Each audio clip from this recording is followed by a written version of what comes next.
അജ്മാനിലുള്ള പ്രിയപ്പെട്ടവരോട് ചേർന്ന് കർത്താവിനെ മഹത്വപ്പെടുത്തുവാൻ കർത്താവ് തന്ന ഈ നല്ല അവസരത്തിനായിട്ട് സ്തോത്രം ചെയ്യുന്നു. പ്രത്യേകിച്ച് ഉപവാസ പ്രാർത്ഥനയുടെ ദിവസങ്ങളിൽ നിങ്ങളോടൊപ്പം ആയിരിക്കുന്നതിൽ ഒത്തിരി സന്തോഷമുണ്ട്. ഞാൻ ചിന്തിക്കുകയായിരുന്നു, കഴിഞ്ഞ കുറേ നാളുകളൊക്കെ ആയിട്ട് ഉപവാസത്തിലൊക്കെ പിന്മാറ്റത്തിലേക്ക് പോയ ഒരു അവസ്ഥ എൻ്റെ ജീവിതത്തിൽ ഉണ്ടായിരുന്നു. എന്നാൽ കഴിഞ്ഞ ചില നാളുകൾക്ക് മുമ്പ് കർത്താവ് വീണ്ടും എന്നെ ഉത്സാഹിപ്പിക്കുകയും അവസരങ്ങൾ ലഭിച്ചിട്ടും ഉപവാസത്തോടും പ്രാർത്ഥനയോടും ഇരിക്കാത്ത ദിവസങ്ങളൊക്കെ നമ്മുടെ ജീവിതത്തിൽ കടന്നു വരാറുണ്ട്. എന്നാൽ ആ ഏരിയയിലൊക്കെ മാനസാന്തരപ്പെടുവാനും അവിടെ ഉപവാസ പ്രാർത്ഥനയാണെന്ന് അറിഞ്ഞപ്പോൾ തന്നെ അതിലൊരു പാട്ടാകാനായിട്ട് എനിക്കും സാധിച്ചു. അതോർത്ത് ഞാൻ ദൈവത്തെ സ്തുതിക്കുന്നു. ഒത്തിരി സന്തോഷമുണ്ട്. ഇന്ന് ഈ സൂവിലായിരിക്കുന്ന എല്ലാവർക്കും ഒരിക്കൽ കൂടെ യേശുക്രിസ്തുവിന്റെ നാമത്തിൽ ഞാൻ വന്ദനം പറയുന്നു. കഴിഞ്ഞ ദിവസങ്ങളൊക്കെ തിരക്കുണ്ടായിരുന്നെങ്കിലും പ്രാർത്ഥനകളൊക്കെ കേൾക്കാനും ഒക്കെ എനിക്ക് അവസരം ഉണ്ടായി. ഞാനതിൽ കേട്ട ഒരു കാര്യത്തിൽ നിന്ന് ഞാൻ തുടങ്ങാം.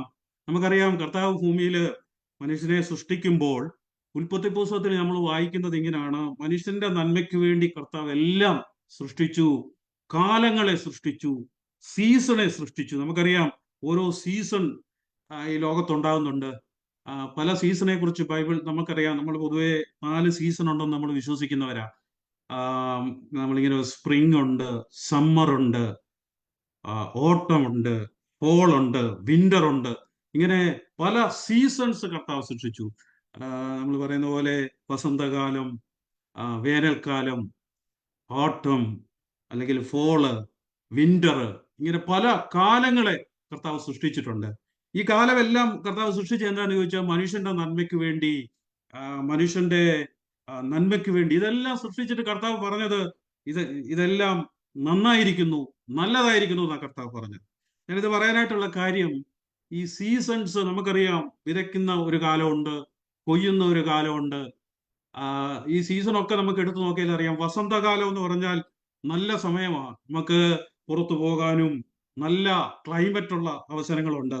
എന്നാൽ സമ്മർ എന്ന് പറയുമ്പോൾ ഇച്ചിരി കൂടെ ചൂടൊക്കെ ഉള്ള കാലയളവാണ്. നമുക്കറിയാം, ദുബൈയിലൊക്കെ ആണെങ്കിൽ ഭയങ്കര ചൂടാ. സമ്മർ നമുക്ക് സഹിക്കാൻ പറ്റാത്ത ചൂടാണ്. എന്നാൽ ഈ ചൂടും ആവശ്യമാണ്. കാരണം ഒരു വൃക്ഷമൊക്കെ വളർന്നു വരാൻ വെയിൽ ആവശ്യമാണ്. വെയിലുണ്ടെങ്കിലേ അതിൽ നിന്ന് ന്യൂട്രീഷൻസ് ഒക്കെ കിട്ടത്തുള്ളൂ. അതുപോലെ തന്നെ ഓട്ടം അഥവാ ഫോൾ എന്ന് പറഞ്ഞ ആ സമയത്താണ് ഫലം പുറപ്പെടുവിക്കുന്ന സീസൺ ഉണ്ട്. ആ സീസണെ കുറിച്ച് ഇങ്ങനെ നമുക്കറിയാം. ആ സമയം വരുമ്പോഴാണ് കൃഷിയൊക്കെ ഫലം കൊടുക്കും, വിളവ് വരുന്ന ഒരു സമയമുണ്ട്. എന്നാൽ അത് കഴിയുമ്പോൾ വിന്റർ സീസണിലേക്കൊക്കെ വരും. ഫോള് വരുമ്പോൾ, ഫോളിന്റെ അവസാനം ആകുമ്പോഴത്തേന് വൃക്ഷങ്ങളുടെ ഇലകളൊക്കെ കൊഴിയും. വൃക്ഷങ്ങളൊക്കെ നമുക്ക് ഇവിടെയൊക്കെ ആണെങ്കിൽ മുഴുവൻ ഇലയൊക്കെ കൊഴിഞ്ഞ് പിന്നെ വൃക്ഷങ്ങളൊന്നും കാണാത്ത പോലുള്ള അവസ്ഥയിലേക്ക് വരും. നമ്മുടെ ജീവിതത്തിലും ഈ സീസൺസ് കർത്താവ് നമുക്ക് വെച്ചിട്ടുണ്ട്. നമ്മൾ ചിന്തിക്കുന്ന പോലെ വസന്തകാലം നമ്മുടെ കൊണ്ട്, സമ്മറിന്റെ അനുഭവത്തിലൂടെ നമ്മൾ കടന്നു പോകുന്ന അവസരങ്ങളുണ്ട്. ഓരോ സീസൺസ് നമ്മുടെ ജീവിതത്തിൽ ഫലം കൊടുക്കുന്ന ഒരു സീസൺ ഉണ്ട്. അതുപോലെ വിന്റർ ആയിട്ടുള്ള സീസൺ നമ്മുടെ ജീവിതത്തിലേക്ക് പോകാം. ഇതൊക്കെ നമ്മൾ ബൈബിൾ വായിച്ചാൽ അറിയാം, കർത്താവ് ഈ സീസൺസിനെ നമുക്ക് വേണ്ടിയാണ് കർത്താവ് ഇതൊക്കെ സൃഷ്ടിച്ചത്. ഞാൻ 126 സങ്കീർത്തനത്തിൽ നമുക്കറിയാം, ഇങ്ങനെ ഒരു വാക്യമുണ്ട്. വാക്യം എടുക്കേണ്ട നമുക്കറിയാവുന്ന വാക്യ: കണ്ണുനീരോടെ വിതയ്ക്കുന്നവൻ ആർപ്പോടെ കൊയ്യും, വിത്ത് ചുമന്നും കരഞ്ഞും വിതച്ചും കൊണ്ട് നടന്നു, കറ്റ ചുമന്നും ആർത്തും കൊണ്ടുവരും. നമ്മുടെ ജീവിതത്തിൽ വിതയ്ക്കാനുള്ള ഒരു സീസൺ കർത്താവ് നമുക്ക് തന്നിട്ടുണ്ട്. ഞാൻ ഈ ഉപവാസ പ്രാർത്ഥനയിൽ നമുക്കറിയാം, ആരെ ഓർപ്പിച്ചതുപോലെ, കർത്താവിലും അവന്റെ അമിത ബലത്തിലും ശക്തിപ്പെടുകയും. ചില സമയങ്ങൾ, ചില കാലങ്ങൾ നമ്മളെ ഒരുക്കുവാനും നമ്മളെ പ്രിപ്പയർ ചെയ്യാനും വിതയ്ക്കാനുമായിട്ടുള്ള കാലം നമ്മുടെ ജീവിതത്തിലുണ്ട്.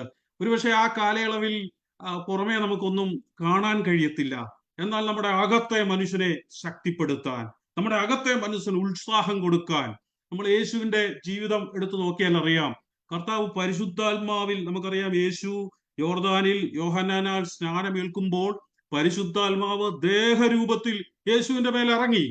എന്നാൽ നമ്മൾ ഉടനെ വായിക്കുന്നത് ഇങ്ങനെയാണ്: അവൻ പരിശുദ്ധാത്മാവ് നിറഞ്ഞവനായി കർത്താവ് മാറി. എന്നാൽ അന്നേരം തന്നെ കർത്താവ് മിനിസ്ട്രി ചെയ്യുകയല്ല ചെയ്തത്. കർത്താവ് അടുത്തത് ചെയ്തത്, ആത്മാവ് അവനെ മരുഭൂമിയിലേക്ക് നയിച്ചു. 40 നാൾ അവൻ ഉപവാസത്തോടും പോരാട്ടത്തോടും പിശാചിനോട്, നമ്മളിങ്ങനെ ബൈബിൾ വായിക്കുന്നുണ്ട്, കാട്ടുമൃഗങ്ങളോട് അവൻ എതിർത്തു നിന്നു. എന്നിട്ട് അവസാനം നമ്മൾ വായിക്കുന്നത്, ഉപവാസത്തിന് ശേഷം ആത്മാവിന്റെ ശക്തിയോടെ യെരുശലേമിലേക്ക് പോയി. നമ്മുടെ ജീവിതത്തിൽ ഉപവാസ പ്രാർത്ഥന ഒക്കെ ഒരു സീസണായിട്ട് ഞാൻ കാണാൻ ആഗ്രഹിക്കുക.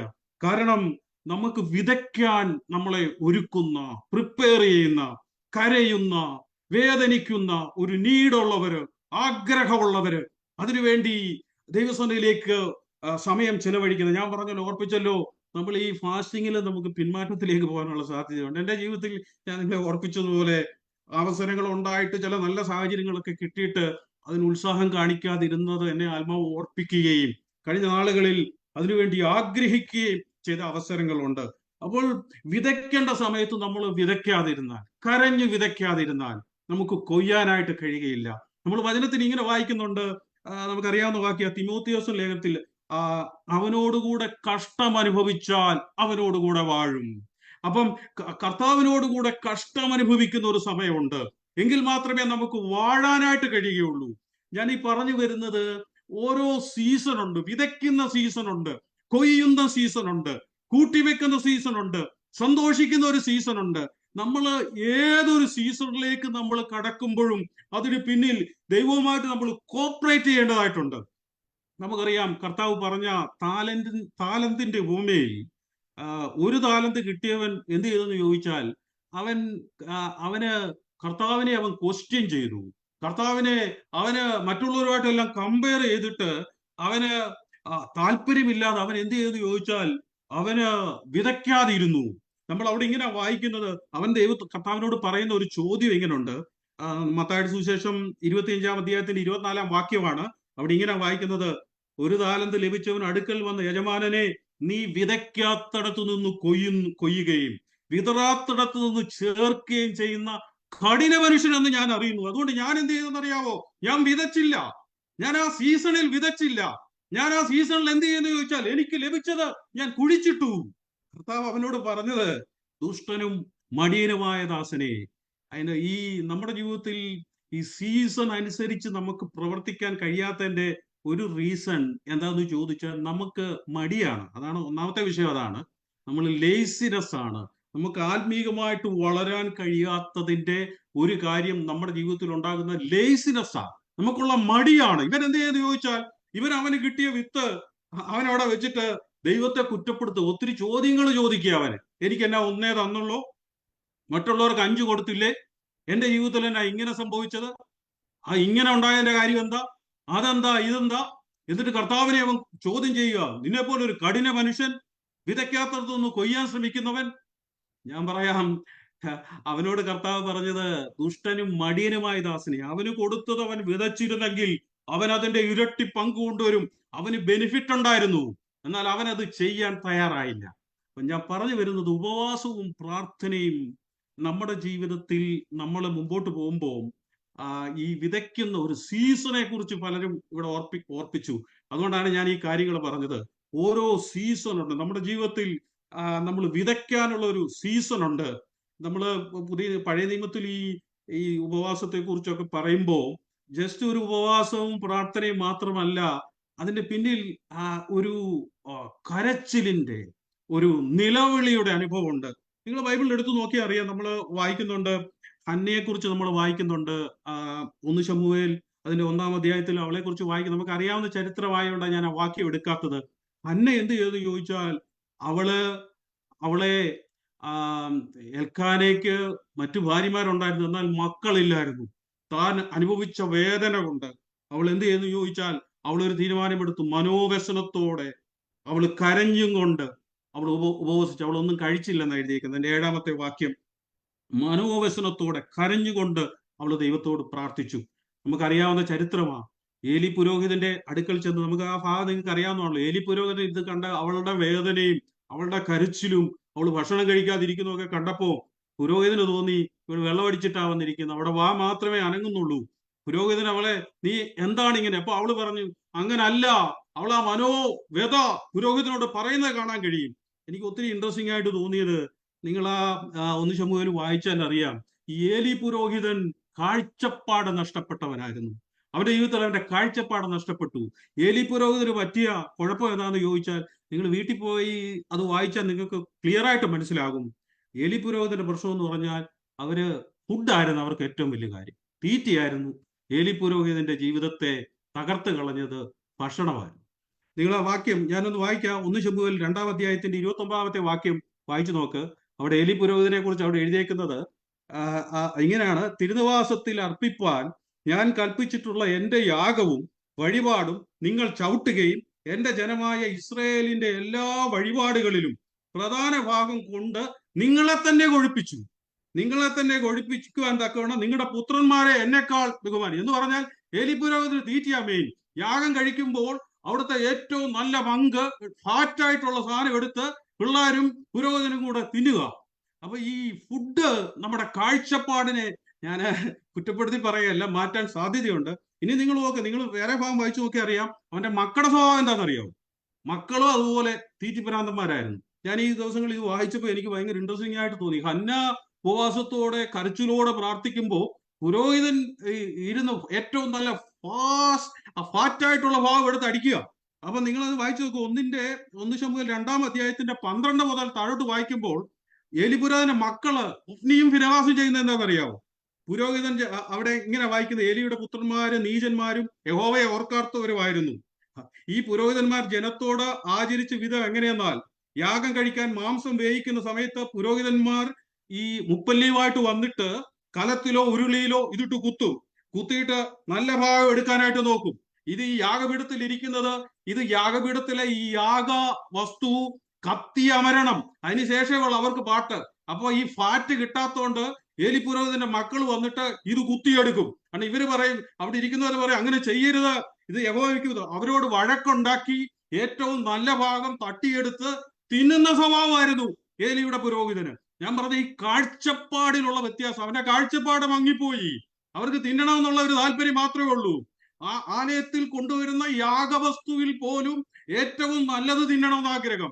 അവസാനം ഞാൻ പിന്നീട് വായിച്ചപ്പോൾ എനിക്ക് മനസ്സിലായ ഏറ്റവും ഏലി പുരോഹിതന് പറ്റിയ കാര്യമുണ്ട്. അവൻ വീണ് മരിക്കുന്ന മരണം ഭയങ്കര ആയിട്ടൊരു മരണമാ.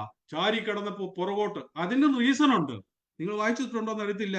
1 ശമൂവേൽ 4-ാം അധ്യായത്തിന്റെ 18-ാമത്തെ വാക്യം ഇങ്ങനെ വായിക്കുന്നത്: അവൻ ദൈവത്തിന്റെ പെട്ടകത്തിന്റെ വസ്തു അറിഞ്ഞപ്പോൾ ഏലി പടിവാതിൽക്കൽ ആസനത്തിൽ നിന്ന് പുറകോട്ട് വീണ് കഴുത്തൊടിഞ്ഞ് മരിച്ചു. അവിടെ മലയാളത്തിൽ അവൻ വൃദ്ധനും സ്ഥൂലിച്ചവനുമായിരുന്നു. ഇംഗ്ലീഷിൽ ഹെവി എന്നാ പറഞ്ഞു, വെയിറ്റ് കൂടുതലായിരുന്നു. അതുകൊണ്ടാണ് പുറകോട്ട് വീണ് കഴുത്തൊടിഞ്ഞ് മരിച്ചത്.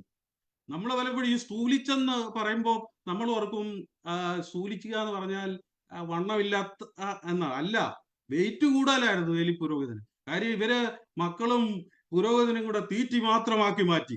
തിന്നുക. അങ്ങനെ വന്ന അവസാനം ഈ സംഭവം കേട്ടപ്പോൾ എഴുന്നേക്കാൻ പറ്റിയില്ല. പെട്ടെന്ന് ഞെട്ടലുണ്ടായപ്പോൾ വെയിറ്റ് കാരണം പുറകോട്ട് വീണ് കഴുത്തൊടിഞ്ഞു മരിച്ചു. ഞാനിത് പറഞ്ഞതിനാന്ന് ചോദിച്ചാൽ തമാശ ആയിട്ട് പറഞ്ഞതല്ല. ഈ കാര്യം പറഞ്ഞു വന്നപ്പോൾ ഞാൻ പറഞ്ഞു, നമ്മുടെ ജീവിതത്തെ ക്രമീകരിക്കുവാൻ, ഡിസിപ്ലിൻ ചെയ്യുവാൻ, ദൈവസന്നിധിയിൽ ഇരിക്കുവാൻ, പ്രാർത്ഥിക്കുവാൻ, കരയുവാൻ നമ്മൾ അവസരം കണ്ടെത്തായിട്ടുണ്ട്. നമ്മൾ നെഹമ്യാവിന്റെ പുസ്തകത്തിൽ നെഹമ്യാവിനെ കുറിച്ച് നമ്മൾ വായിക്കുന്നത് എങ്ങനെയാണെന്നറിയോ? അവൻ ഇസ്രായേലിന്റെ യെരുശലേമിന്റെ അവസ്ഥ കേട്ടപ്പോൾ നെഹമ്യാവ് എന്ത് ചെയ്യുന്നു ചോദിച്ചാൽ അവൻ കരഞ്ഞു. അവന്റെ ജീവിതത്തിൽ ഒരു നീട് വന്നു, അവൻ കരഞ്ഞു. അവൻ ഉപവാസം എടുക്കാനായിട്ട് തുടങ്ങി, പാപങ്ങൾ ഏറ്റുപറയാനായിട്ട് തുടങ്ങി. ഉപവാസത്തിന്റെ കൂടെ ഈ സീസണിൽ ഒരു നിലവിളിയും ഒരു റിപ്പന്റൻസും ഒരു കരച്ചിലും നമുക്ക് ആവശ്യമാണ്. അതുപോലെ തന്നെ നമ്മൾ വായിക്കുന്നുണ്ട് യോവേലിന്റെ പുസ്തകത്തിൽ 2-ാം അധ്യായത്തിൽ യഹോവ അവരോട് പറയുന്ന, നമുക്കറിയാവുന്ന ഭാഗം, ഞാൻ ഇതിങ്ങനെ പറഞ്ഞു വിടുക സമയമില്ലാത്തതുകൊണ്ട്. 2:12 എന്നാൽ ഇപ്പോഴെങ്കിലും നിങ്ങൾ പൂർണ്ണ ഹൃദയത്തോടും ഉപവാസത്തോടും കരച്ചിലോടും വിലാപത്തോടും കൂടെ എങ്കിലേക്ക് തിരിവീൻ.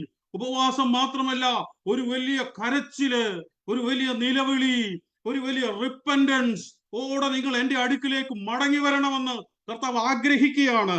അപ്പൊ ഈ ഉപവാസ പ്രാർത്ഥനയിലൂടെ ഞാൻ പറയാം, നമുക്കൊരു റിവാർഡ് കർത്താവ് തന്നിട്ടുണ്ട്. ഞാൻ കഴിഞ്ഞ കാലങ്ങളിലൊക്കെ ഈ ഉപവാസ പ്രാർത്ഥന ഇത്ര വലിയ ഉപവസിച്ചിട്ടൊന്നും കാര്യമൊന്നുമില്ല, ഇങ്ങനെയൊക്കെ ചിന്തിക്കുന്ന കാലം ഒക്കെ ഉണ്ടായിട്ടുണ്ട്. എന്നാൽ കഴിഞ്ഞ ദിവസങ്ങളൊക്കെ ദൈവത്തിന്റെ ആത്മാവ് എന്നെ ശക്തിയോടെ തട്ടി ഉണർത്തി. നമുക്കറിയാം ഈ ഫുഡ് എന്ന് പറഞ്ഞ മനുഷ്യനെ ഭയങ്കരമായിട്ട് ജഡത്തിന്റെ ഭയങ്കര ക്രേവിംഗ് ഉണ്ട് ഫുഡിന്. നമുക്കറിയാം, ഉപവസിക്കുന്നവർക്കൊക്കെ അറിയാം, ആദ്യത്തെ 1-2 ദിവസമൊക്കെ ബ്രേക്ക്ഫാസ്റ്റിന്റെ സമയത്ത് നമ്മുടെ ജഡം പറയും, ഓരോ രീതിയിൽ ജഡം നമ്മളോട് സംസാരിച്ചുകൊണ്ടിരിക്കും. അതിനോട് നോ പറയാനും, ഫുഡിനേക്കാളും കർത്താവേ എന്റെ ജീവിതത്തിൽ ഒരു സ്പിരിച്വൽ മൂവ്മെന്റ് എനിക്ക് വേണം, എനിക്കൊരു മാറ്റം ഉണ്ടാകണം. ഞങ്ങൾക്കൊരു മാറ്റം ഉണ്ടാകണം. അത് മനുഷ്യനുമായിട്ടുള്ള ഒരു കമ്മിറ്റ്മെന്റ് അല്ല. അതുകൊണ്ട് ചിലപ്പോൾ പറയാറുണ്ട്, അയ്യോ ആരും അറിയാതെ ഞാൻ ഉപവാസം എടുക്കുന്നു. ഞാൻ ആരോടും പറയാൻ, ആരറിഞ്ഞാലും വിഷയമില്ല. നിന്റെ കമ്മിറ്റ്മെന്റ് ആണ് വിഷയം. ദൈവവുമായിട്ടുള്ള നിന്റെ കമ്മിറ്റ്മെന്റ് നിനക്ക് എങ്ങനെയുണ്ട്? ഞാനിപ്പോ ആരറിഞ്ഞാലും, സഭയിൽ ആരറിഞ്ഞാലും ഞാൻ ഉപവസിക്കാൻ, എന്റെ ലക്ഷ്യം എന്റെ ദൈവവുമായിട്ടുള്ള ഒരു കമ്മിറ്റ്മെന്റ് ആണ്. അതാവേ ഞാൻ ഈ വിഷയത്തിലാണ് ഞാൻ ഉപവസിക്കുന്നത്. എനിക്ക് മറ്റാരും അറിയുന്നതിലോ അറിയാത്തതിലോ എനിക്ക് വിഷയമില്ല.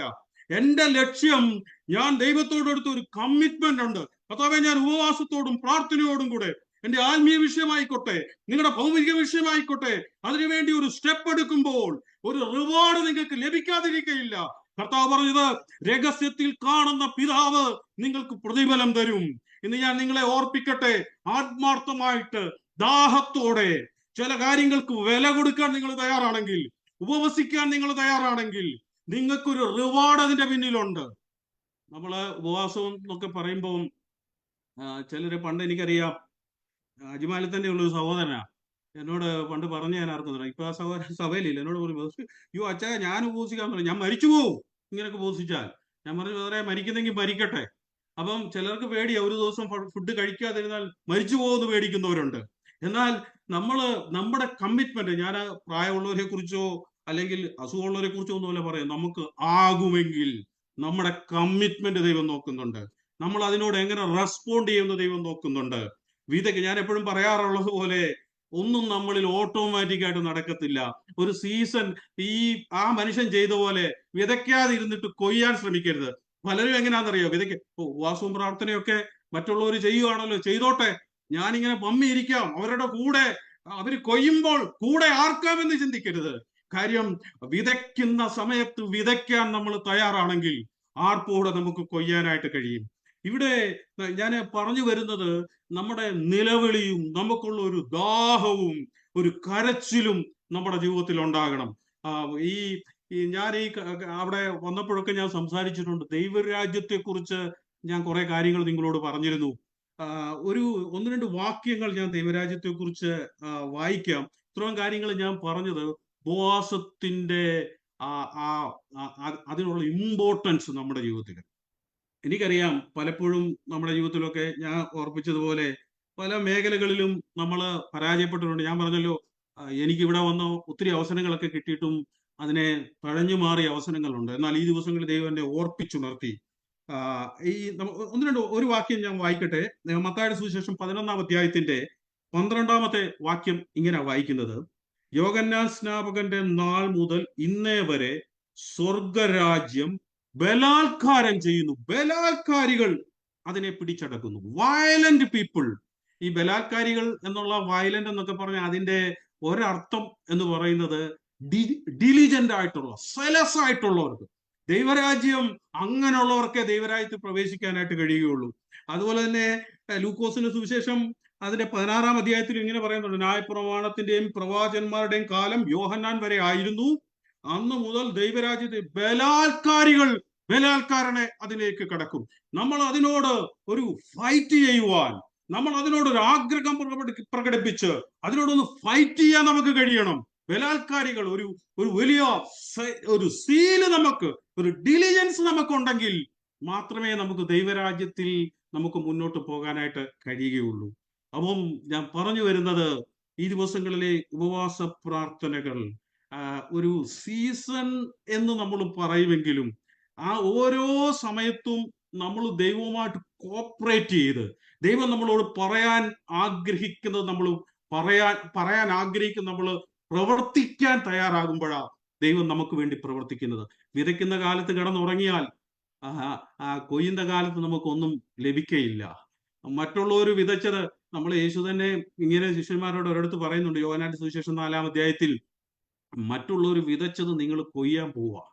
വിതയ്ക്കുന്നത് നിങ്ങൾ അവരുടെ വിതയിൽ നിൽക്കും. എന്നാൽ അതിന്റെ പിന്നിൽ വിതയ്ക്കുന്നവരും കൊയ്യുന്നവരും ഒരുപോലെ ആർക്കുന്ന സമയമുണ്ട്. നമ്മുടെ സഭയിൽ നമ്മൾ പ്രാർത്ഥന കൂടുമ്പോൾ വിതയ്ക്കാൻ നമ്മളെ തന്നെ പ്രിപ്പയർ ആക്കുന്ന അവസരങ്ങൾ നമ്മുടെ ജീവിതത്തിൽ ഉണ്ടാകണം. അതുകൊണ്ട് ഞാൻ പറഞ്ഞു വരുന്നത് എന്താണെന്ന് ചോദിച്ചാൽ, ഈ ദിവസങ്ങളിലെ ഉപവാസ പ്രാർത്ഥന നമ്മുടെ ജീവിതത്തിൽ നമ്മൾ എടുക്കുന്ന തീരുമാനങ്ങൾ പലപ്പോഴും എന്താണെന്ന് ചോദിച്ചാൽ നമുക്കുണ്ടാകുന്ന മടി, ലേസിനെസ് ആണ്.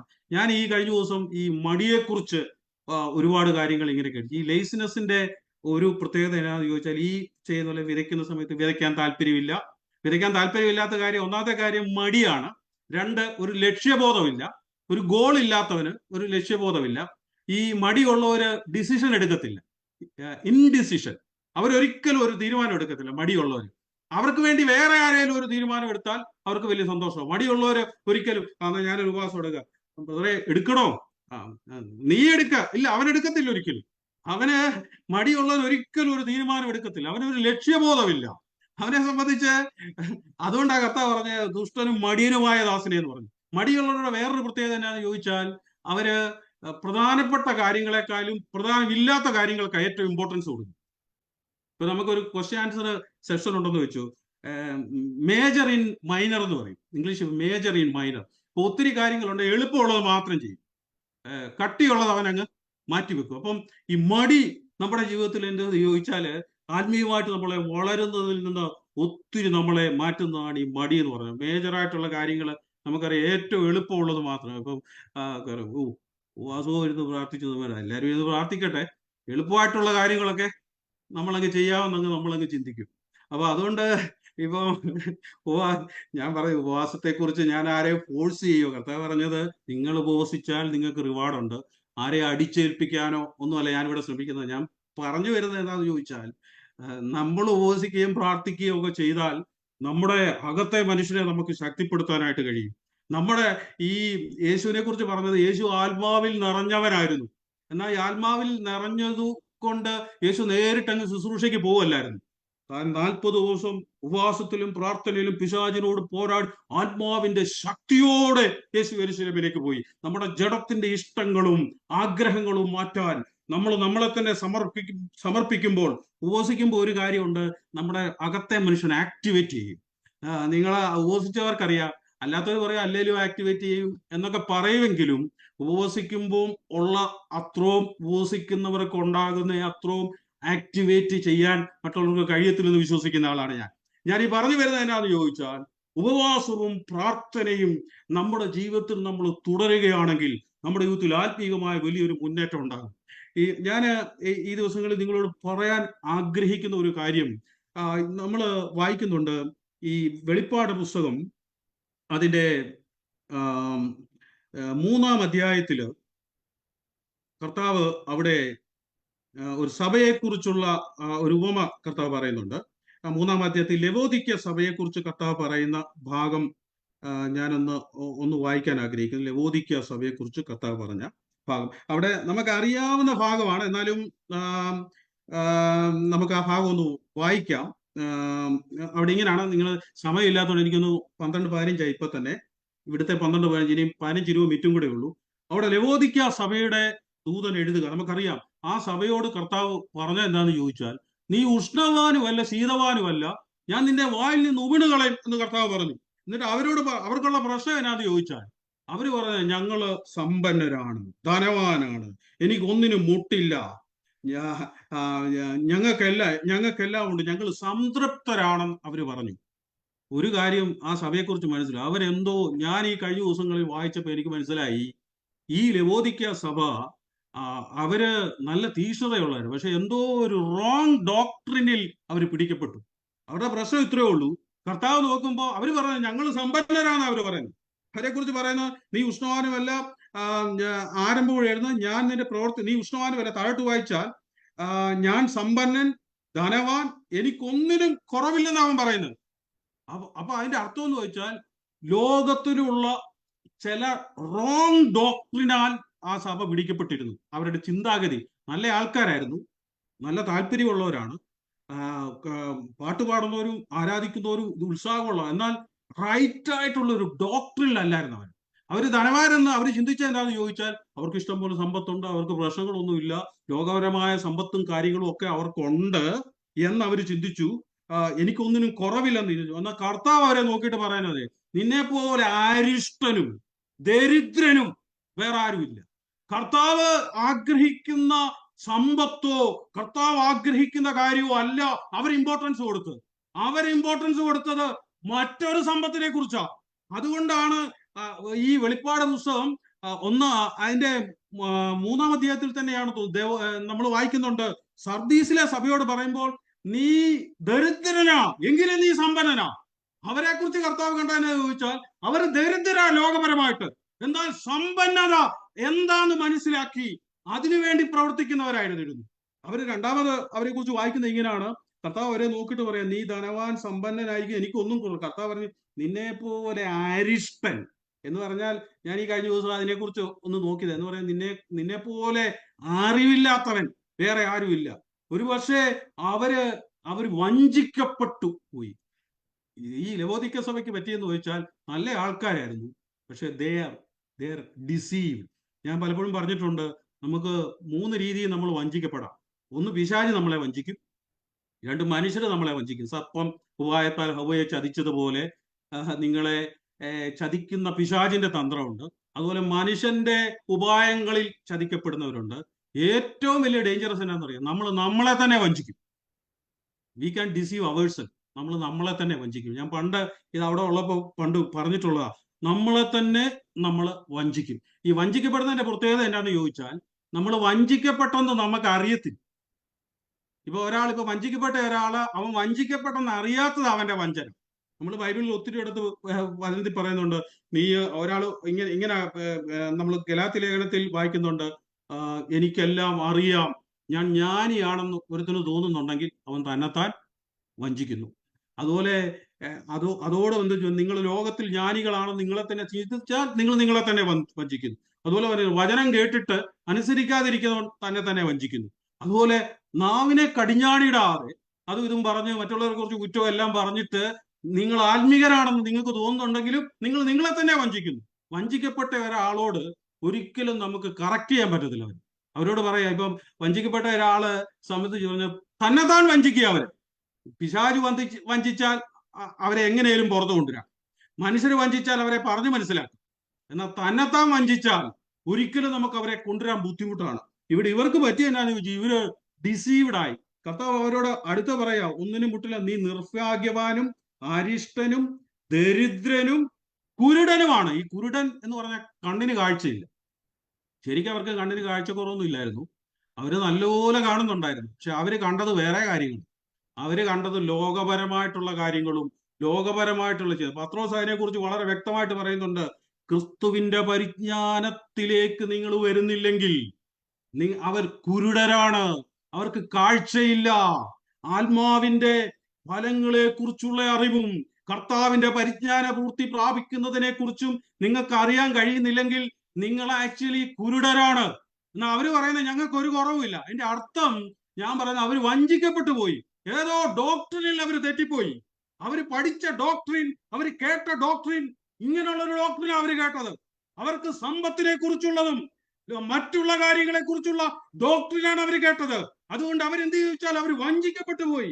എന്നിട്ട് അവരെ കുറിച്ച് കർത്താവ് പറയുകയാണ്, നിങ്ങൾ നഗ്നരാണെന്നാ പറയുന്നത്. എന്ന് പറഞ്ഞാൽ അവര് ചിന്തിച്ചത് അവരുടെ ചില പ്രവൃത്തികളും കാര്യങ്ങളും കൊണ്ട് അവർക്ക് കാര്യങ്ങൾ ചെയ്യാവുന്ന. ഈ നഗ്നരെന്നുള്ളതിന്റെ ഒരർത്ഥം എന്താന്ന് വെച്ചാൽ അണ്ടർവെയർ മാത്രമേ ഇട്ടിട്ടുള്ളൂ അതിന്റെ അർത്ഥം. എന്ന് വെച്ചാൽ അവര് നോക്കുമ്പോ അണ്ടർഷർട്ട് മാത്രമേ ഉള്ളൂ ഈ നഗ്നൻ എന്ന് പറഞ്ഞാൽ.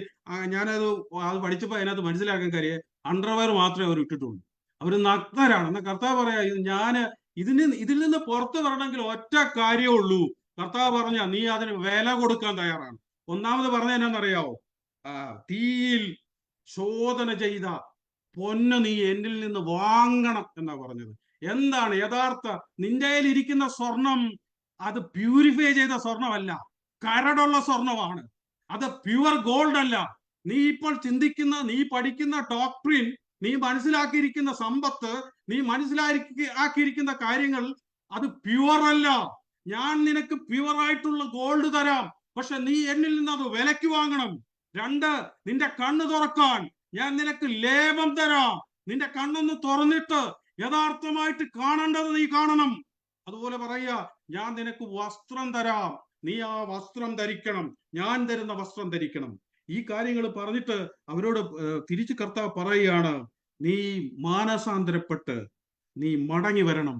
നിന്റെ ആദ്യത്തെ പ്രവൃത്തികൾ. ഒരു കാര്യം ഈ ഉപവാസ പ്രാർത്ഥനയിൽ ഞാൻ പറയട്ടെ, ഈ സഭകളോടുള്ള എല്ലാ ദൂതും പറയുമ്പോൾ ആദ്യം ആരംഭിക്കുന്നത് എവിടെ നിന്നാണെന്നറിയാം? മാനസാന്തരത്തിൽ നിന്നാണ് അവിടെ ആരംഭിക്കുന്നത്. കർത്താവ് അവിടെ പറയുകയാണ്, എനിക്ക് പ്രിയമുള്ളവരെ ഒക്കെയും ഞാൻ ശാസിക്കുകയും അവരെ ശിക്ഷിക്കുകയും ചെയ്യുന്നു. ആകയാൽ ജാഗ്രതയുള്ളവനായിരിക്കുക, മാനസാന്തരപ്പെടുക. ഞാൻ ഒരു കാര്യം നിങ്ങളോട് പറയട്ടെ. നമുക്ക് ആഗ്രഹമുണ്ട്, നമ്മൾ ഈ ഉപവാസ പ്രാർത്ഥനയിൽ ആത്മാവിന്റെ ശക്തി നമ്മളിലേക്ക് വ്യാപരിക്കാൻ നമ്മൾ ആഗ്രഹമുണ്ട്. ആത്മശക്തിയിൽ നമുക്ക് ഓപ്പറേറ്റ് ചെയ്യണമെന്ന് ആഗ്രഹമുണ്ട്. ഇതൊക്കെയാണ് നമ്മുടെ ലക്ഷ്യമെങ്കിലും കർത്താവ് ചില കാര്യങ്ങൾ ഈ സഭയോട് പറഞ്ഞിട്ട് പറയാം. കർത്താവ് ഈ സഭകളോടെല്ലാം ദൂത് പറഞ്ഞു. നിങ്ങൾ ശ്രദ്ധിച്ച് കേട്ടാ അറിയാം. ആദ്യം പറയുന്നത് നീ മാനസാന്തരപ്പെടാനാ പറയുന്നത്. Repent and come back. നീ മാനസാന്തരപ്പെട്ട് മടങ്ങി വാ, നിന്നെ ഞാൻ ഡിസിപ്ലിൻ ചെയ്യും. ഡിസിപ്ലിൻ ചെയ്യാതുള്ള ഒരു അഭിഷേകവും ഡിസിപ്ലിൻ ചെയ്യാതുള്ള ഒരു ആത്മീക മുന്നേറ്റവും റിയൽ ആയിട്ടുള്ള ഒരു മുന്നേറ്റമല്ല. അതുകൊണ്ടാണ് കർത്താവ് പറഞ്ഞത് നീ മാനസാന്തരപ്പെടണം. നിങ്ങൾ ആ ഭാഗം വായിച്ചാൽ അറിയാം. അവിടെ ഇങ്ങനെ പറയുന്നത്, ഞാൻ എനിക്ക് പ്രിയമുള്ളവരെ ഒക്കെ ഞാൻ ശാസിക്കും, ശിക്ഷിക്കും, ജാഗ്രതയുള്ളവനായിരിക്കുക, നീ മടങ്ങി വരിക. നമ്മൾ പലപ്പോഴും നമ്മുടെ ജീവിതത്തിൽ ചിന്തിക്കുന്ന കർത്താവിന്റെ അടുക്കിലേക്ക് കർത്താവ് നമ്മളെ ഡിസിപ്ലിൻ ചെയ്യും. ഡിസിപ്ലിൻ ചെയ്യും. നമുക്ക് പിള്ളേരെയൊക്കെ ഡിസിപ്ലിൻ ചെയ്യുന്നത് എങ്ങനെയാണെന്ന് അറിയാമല്ലോ. നമ്മള് അവിടെയൊക്കെ അടിക്കുന്ന പോലെ അല്ല, അവർക്ക് ഇഷ്ടമുള്ളത് കൊടുക്കത്തില്ല. ഇവിടെയൊക്കെ പിള്ളേരെ ഡിസിപ്ലിൻ ചെയ്യുന്നത് എങ്ങനെയാന്ന് ചോദിച്ചാൽ അവർക്ക് ഇഷ്ടമുള്ളത് കൊടുക്കത്തില്ല. അവർ മാറ്റി നിർത്തും. കുറച്ചുനാൾ അവരെ ഒന്ന് മാറ്റി നിർത്തും. അല്ലെ അടുത്ത റൂമിൽ കയറ്റി നിർത്തും. 10 മിനിറ്റ് കഴിഞ്ഞ് വന്നാൽ മതി എന്ന് പറയും. അല്ലെങ്കിൽ 1 മണിക്കൂർ കഴിഞ്ഞ് വന്നാൽ മതി എന്ന് പറയും. കർത്താവ് പറയും, ഞാൻ നിന്നെ ശാസിച്ച്, ഞാൻ നിന്നെ ഡിസിപ്ലിൻ ചെയ്ത് നീ മടങ്ങി വരണം, മടങ്ങി വരിക. ഞാൻ ഈ ഉപവാസ പ്രാർത്ഥനയിൽ ഞാൻ നിങ്ങളോടൊരു ദൂത് ഞാൻ പറയാം. എനിക്ക് വേണേ നിങ്ങളോട് ആത്മശക്തിയെ കുറിച്ചൊക്കെ വലിയ ആഴത്തിൽ പറയാം.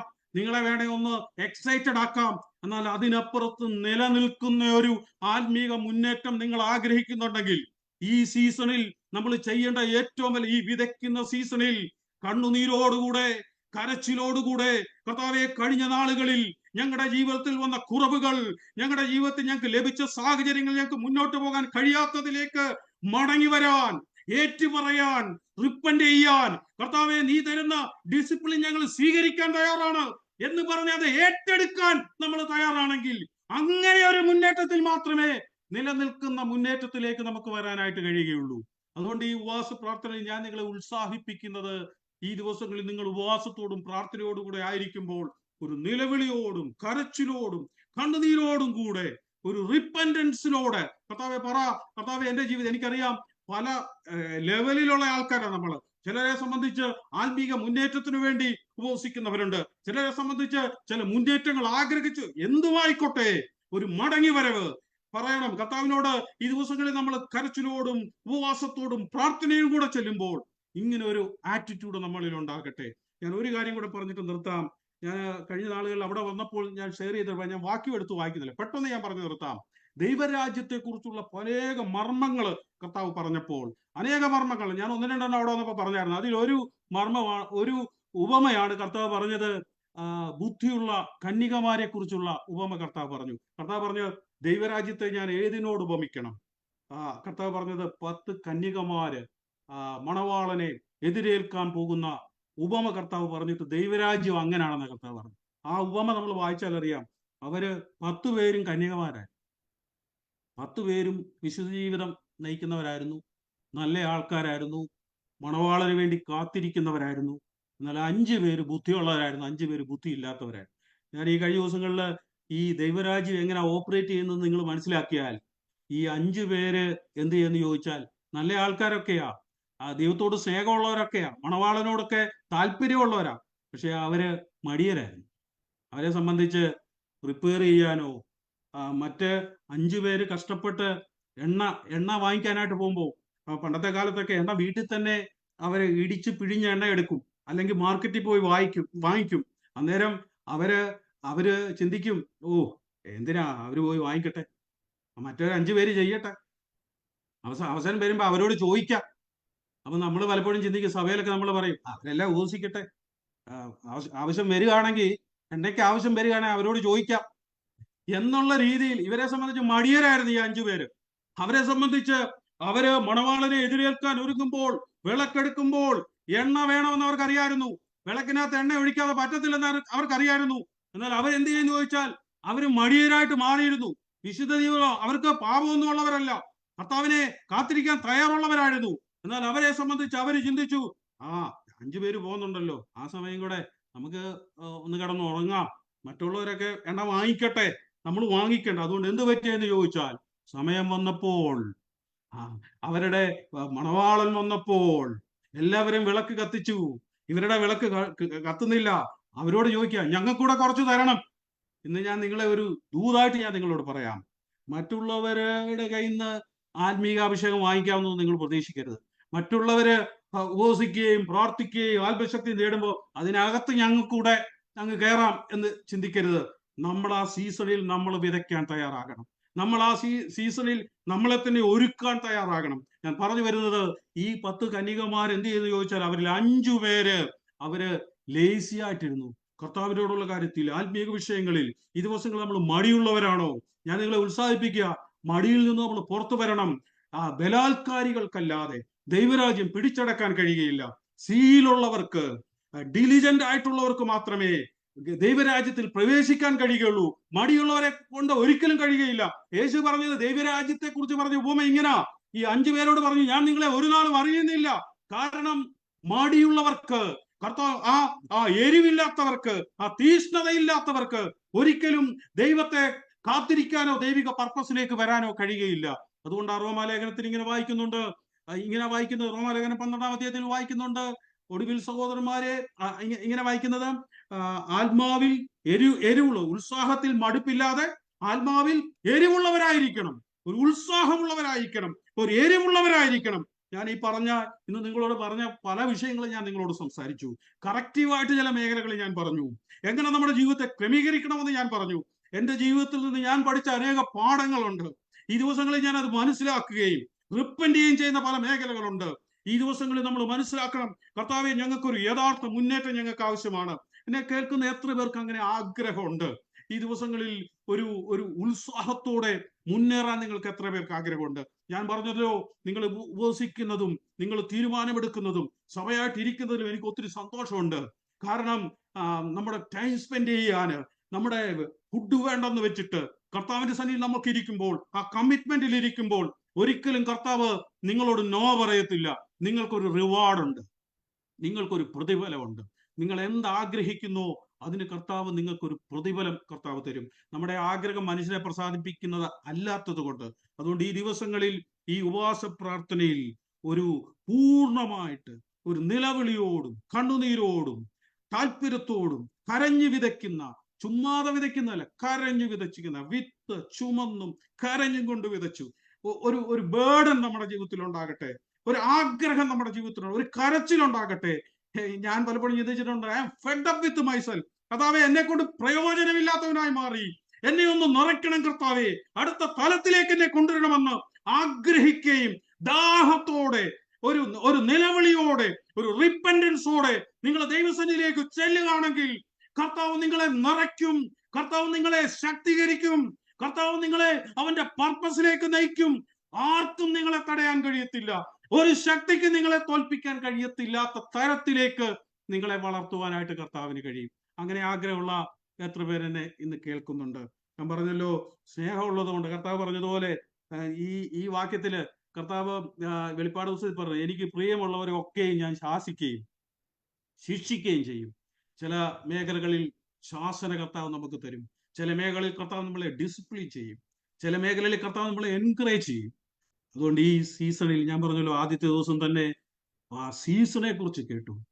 കണ്ണുനീരോടെ വിതയ്ക്കാൻ, കരച്ചിലോടെ വിതയ്ക്കാൻ, വിത്ത് ചുമന്ന് കരഞ്ഞു വിതയ്ക്കുമ്പോൾ അത് കൊയ്ത്തിന്റെ ഒരു കാലമുണ്ട്, സന്തോഷത്തോടെ കൊയ്യുന്ന ഒരു കാലമുണ്ട്.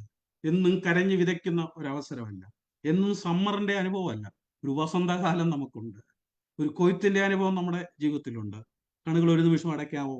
കർത്താവിന്റെ സന്നിധിയിൽ നിങ്ങളെ തന്നെ സമർപ്പിക്കാവോ? ഇന്ന് കേട്ട വചനത്തോട് ഒന്ന് പ്രതികരിക്കാൻ എത്ര പേർ തയ്യാറാണ്? കണ്ണുകൾ അടച്ചാൽ ആത്മാർത്ഥമായിട്ട് പറഞ്ഞത്, കർത്താവെ, ഈ ഉപവാസ പ്രാർത്ഥനയിൽ കേവലം ഒരു അനുഭവത്തിലൂടെ പോകാനല്ല ഞങ്ങൾ ആഗ്രഹിക്കുന്നത്. കർത്താവെ, ഞങ്ങളും ദൈവവുമായിട്ടുള്ള ഒരു കമ്മിറ്റ്മെന്റ് ഉണ്ട്. കർത്താവെ, സഭയെക്കുറിച്ച് ഞങ്ങൾക്കുള്ള ഒരു കമ്മിറ്റ്മെന്റ് ഉണ്ട്. അതുകൊണ്ടാണ് കർത്താവെ ഞങ്ങൾ ഇങ്ങനെ ദൈവസന്നിധിയിൽ ഇരിക്കാനും പ്രാർത്ഥിക്കാനും. മനുഷ്യരോടുള്ള ഒരു കമ്മിറ്റ്മെന്റും അല്ല കർത്താവെ. കർത്താവ് ഞങ്ങളുടെ ഹൃദയങ്ങളെ കാണുന്നല്ലോ എന്ന് പറഞ്ഞ് സമർപ്പിക്കുക, ഒരു മടങ്ങി വരവിന്റെ അവസരം ഏതെങ്കിലും മേഖലകളിൽ. കർത്താവെ, ഞങ്ങള് തെറ്റിലേക്ക് പോയിട്ടുണ്ടെങ്കിൽ ഞങ്ങളെ മടക്കി വരുത്തണം. റിപ്പൻഡൻസ്, ഒരു 180 ഡിഗ്രി തിരിയാൻ. കർത്താവിനോട് പറ, കർത്താവെ ഞങ്ങൾ മടങ്ങി വരുന്നെന്ന് പറയാൻ, ഏറ്റു പറയാൻ. അങ്ങനെ പറയുന്നെങ്കിൽ പലപ്പോഴും നമ്മൾ ചിന്തിക്കും, ഈ ഈ പിശാജ്, അതുകൊണ്ട് പിശാജ് ഏറ്റവും ഭയപ്പെടുന്നത് മാനസാന്തരം എന്നുള്ള വാക്കാണ്. അഭിഷേകം എന്നുള്ള വാക്കൊന്നും പിശാചിന് അത്ര പേടിയൊന്നും ഇല്ലെന്ന് ഞാൻ ചിന്തിക്കുന്നു. മാനസാന്തരം എന്ന് പറയുമ്പോൾ അവൻ പേടിക്കും. കാര്യം ഞാൻ പലപ്പോഴും പറയാം, നീ മാനസാന്തരപ്പെട്ട് അല്ലെങ്കിൽ റിപ്പന്റ് ചെയ്ത് കഴിഞ്ഞാൽ പിശാചിന് നിന്റെ ജീവിതത്തിൽ പിന്നെ ഗ്രിപ്പില്ല. നീ പിന്നെ പൂർണ്ണ ശക്തനാണ്. പിന്നെ നിനക്ക് കുറ്റബോധമില്ല, ഗിൽറ്റി കോൺഷ്യസ് ഇല്ല. നമ്മൾ ചെളി കുളിച്ചേച്ച്, ചെളിയിലെല്ലാം കളിച്ചേച്ച് കുളിക്കുന്നത് പോലെ റിപ്പൻഡൻസ്. ഈ ട്രാഷ് വീട്ടിലിരിക്കുമ്പോൾ അതുകൊണ്ട് വെളി കളയുന്നത് പോലെ റിപ്പൻഡൻസ്. പിശാചിന്റെ ആഗ്രഹം എപ്പോഴും ഇങ്ങനെ ഇരിക്കണമെന്നാണ്. റിപ്പൻഡൻസ് എന്ന് പറയുന്നത് പോസിറ്റീവ് വേർഡാ, സ്വർഗം സന്തോഷിക്കുന്ന വേർഡാ റിപ്പൻഡൻസ് എന്ന് പറഞ്ഞാൽ. നിറവെന്ന് പറയുന്നത് പോലെ മാനസാന്തരം സ്വർഗം സന്തോഷിക്കുന്നതാണ്. ഇന്ന് വൽക്കാലം മാനസാന്തരം നിങ്ങളെ പുറകിലേക്കല്ല കൊണ്ടുപോകുന്നത്. മാനസാന്തരം നിങ്ങളുടെ മൂവിനെ പുറകോട്ടല്ല കൊണ്ടുപോകുന്നത്. മാനസാന്തരം മൂവിനെ മുന്നോട്ടാണ് നയിക്കുന്നത്. ഓരോ സ്റ്റെപ്പ് വെക്കുമ്പോഴും റിപ്പൻഡൻസ് നിങ്ങളെ മുമ്പിലോട്ട് കൊണ്ടുപോകും. എത്ര പുറകോട്ട് വലിക്കുന്നോ അത്രയും ശക്തിയോടെ നിങ്ങളെ മുന്നോട്ട് നയിക്കാൻ മാനസാന്തരത്തിന് കഴിയും. ദൈവസന്നിധിയിലേക്ക് നിങ്ങൾ വരുമ്പോൾ, നമ്മൾ പലപ്പോഴും അഭിഷേകം എന്നുള്ള വാക്ക് നമ്മൾ ഒത്തിരി കേട്ടിട്ടുണ്ട്. നല്ല വാക്കാണ്. മാനസാന്തരവും അഭിഷേകവും ഒരുപോലെ വ്യാപരിക്കുമ്പോഴാണ് അത് നിങ്ങളെ ശക്തിയോടെ മുന്നോട്ട് കൊണ്ടുപോകുന്നത്. പിശാചിന്റെ കോട്ടകളെ തകർക്കാൻ അതിന് നിങ്ങളുടെ ജീവിതത്തിൽ കഴിയും. ഞാൻ ഒരു ദിവസം നിങ്ങളോട് കൂടെ ചേർന്ന് പ്രാർത്ഥിക്കാൻ ആഗ്രഹിക്കുന്നു. കണ്ണുകൾ അടച്ചാൽ. സ്വർഗീയ പിതാവേ, ഞങ്ങൾ ഒന്നിച്ചു പ്രാർത്ഥിക്കുന്നു. കർത്താവേ, ഈ ദിവസങ്ങളിൽ അജ്മാനില് പ്രത്യേകിച്ച് ഈ മീറ്റിംഗിൽ പങ്കെടുക്കുക സൂമിലുള്ള എല്ലാവർക്കായി പ്രാർത്ഥിക്കുന്നു. കർത്താവേ, ഈ ദിവസങ്ങളിൽ ഞങ്ങളുടെ ജീവിതത്തിൽ ഒരു ചേഞ്ച് ഞങ്ങളുടെ ജീവിതത്തിൽ വേണം കർത്താവേ. ഈ ഉപവാസ പ്രാർത്ഥനയിലൂടെ കേവലം ഒന്നല്ല, ഞങ്ങൾ ആത്മശക്തി പ്രാപിക്കുന്നവരാകണം. യേശുവിനെ പോലെ നിറവുള്ള യേശു 40 ദിവസം ഉപവാസ പ്രാർത്ഥനയ്ക്ക് ശേഷം ആത്മശക്തിയോടെ ഗലീലയിലേക്ക് പോകുകയും തന്റെ മിനിസ്ട്രി ചെയ്തതുപോലെ ഈ ദിവസങ്ങളിൽ ആത്മാവിന്റെ ശക്തിയുടെ വലിയ വ്യാപാരം ഞങ്ങളുടെ നടുവിൽ ഉണ്ടാകുവാൻ കർത്താവ് സഹായിക്കണം.